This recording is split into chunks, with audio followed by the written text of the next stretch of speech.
하나님 말씀 로마서 13장 1절로 5절 교독하시고 마지막 5절 함께 읽도록 하겠습니다.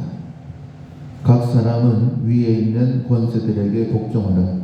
권세는 하나님으로부터 나지 않음이 없나니 모든 권세는 다 하나님께서 정하신 바라. 그러므로 권세를 거스르는 자는 하나님의 명을 거스름이니 거스르는 자들은 심판을 자취하리라. 다스리는 자들은 선한 일에 대하여 두려움이 되지 않고 악한 일에 대하여 되나니 네가 권세를 두려워하지 아니하리느냐. 선을 행하라. 그리하면 그에게 칭찬을 받으리라. 그는 하나님의 사역자가 되어 네게 선을 베푸는 자니라. 그러나 네가 악을 행하거든 두려워하라.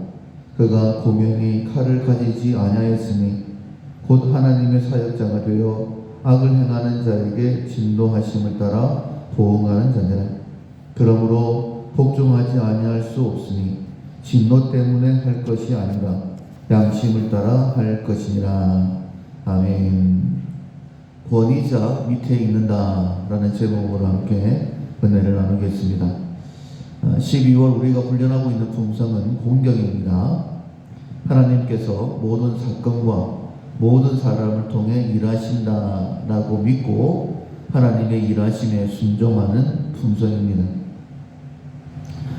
실천상 하나님만을 경배한다, 경외하심을 갖는다, 지도자를 공경한다, 모든 사람을 정중하게 대한다, 빈정거리지 않는다, 관습에 얽매이지 않는다, 모든 사람은 평등하게 창조되었음을 기억한다. 그리고 오늘까지 권위자 밑에 있는다라는 사실을 기억하시고 훈련하시면 되겠습니다.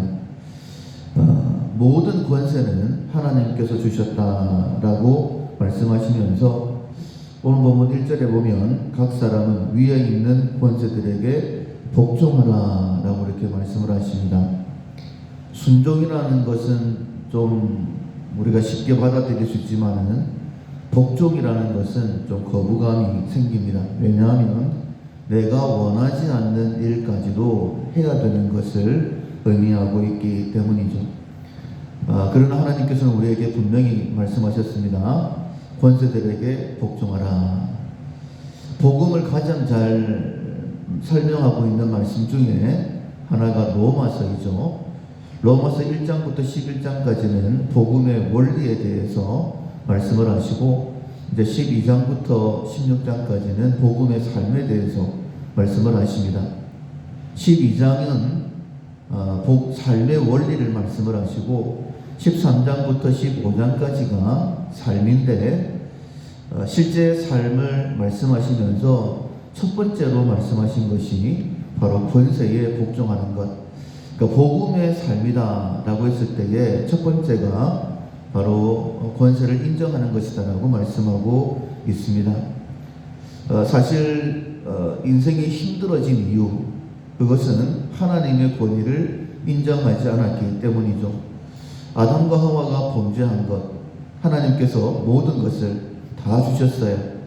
자기 자신이 왕처럼 이 땅의 삶을 살아갈 수 있었습니다. 그런데 하나님께서 선악을 알게 하는 나무의 실과를 먹지 말라라는 말씀을 하셨죠. 모든 것을 주신 분이 하나님이시다. 하나님의 권위를 인정하는 것, 그 삶을 살게 되어지면 복된 삶을 살 수 있는 거예요. 그런데 아담과 하와 그것을 인정하지 않았습니다. 그로 인하여서 저주의 삶을 살게 된 것이죠. 그 저주에서 우리를 회복시키시고 복된 삶을 살게 하시기 위해서 예수님이 이 땅에 오셨습니다. 우리는 그것을 복음이다 라고 이야기를 하죠. 그래서 복음의 실제적인 삶을 말씀하시면서 첫 번째로 복종을 말씀하고 있는 거예요. 복종하려고 하면 권세를 인정해야 됩니다. 특별히 복종이라고 할 때는 내가 원하지 않는 일들도 하는 것이죠. 우리는 내가 원하는 것은 하고 원하지 않는 것은 안 하고 어떤 명령이 떨어졌을 때에 순종할 수도 있지만 복종은 안 하겠다 이런 마음들이 조금 있어요. 그것은 내가 왕이 되는 것입니다. 우리가 말씀을 통하여 많이 깨닫게 되지만은 가장 위험한 것이 내 생각이다. 내 생각을 내려놓고 하나님의 뜻대로 살아가는 것이 지혜이다. 그런데 하나님께서는 모든 사건과 모든 사람을 통해 일하신다라고 말씀하셨죠. 그래서 누군가가 나를 이끌어 가려고 할 때에 그 권세를 인정을 하고 하나님께서 그를 통하여 나에게 말씀하신다라고 믿고 그 권위 밑에 거하는 훈련은 다른 말로 말씀을 드리면 하나님의 권세를 인정하는 것이다 라고 말씀드릴 수 있어요. 왜냐하면 하나님께서 그 권세를 주셨기 때문에 그 권세자가 나를 이끌어 가려고 할 때에 복종하는 것, 그것은 하나님의 인도하심에 복종하는 것이다 라고 말씀드릴 수 있고, 그 믿음의 삶에 대해서 하나님께서 우리에게 은혜를 베푸는 것이 바로 회복이다 라고 말씀드릴 수 있습니다. 말라기서에 보면 하나님께서 이스라엘 백성들을 사랑하신다 라고 말씀하셨죠. 그런데 대뜸 이렇게 대꾸합니다. 하나님께서 언제 우리를 사랑하셨습니까?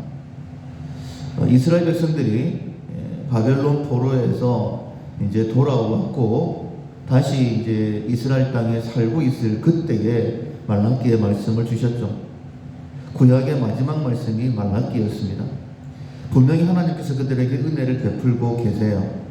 그리고 하나님께서는 말씀하십니다. 내가 너희를 사랑한다. 그런데 이스라엘 백성들은 자신의 삶을 보니까 하나님의 사랑을 전혀 느낄 수가 없는 거예요. 그래서 하나님 앞에 대꾸하죠. 하나님께서 언제 우리를 사랑하셨습니까? 그때 하나님께서 대뜸 말씀하십니다. 자녀는 부모를 공경하고 종은 주인을 두려워하는데 내가 너희의 아비일진데 나를 공경함이 어디느냐? 내가 너희들의 주인일진데 나를 두려워함이 어디느냐? 라고 말씀하시는 거예요.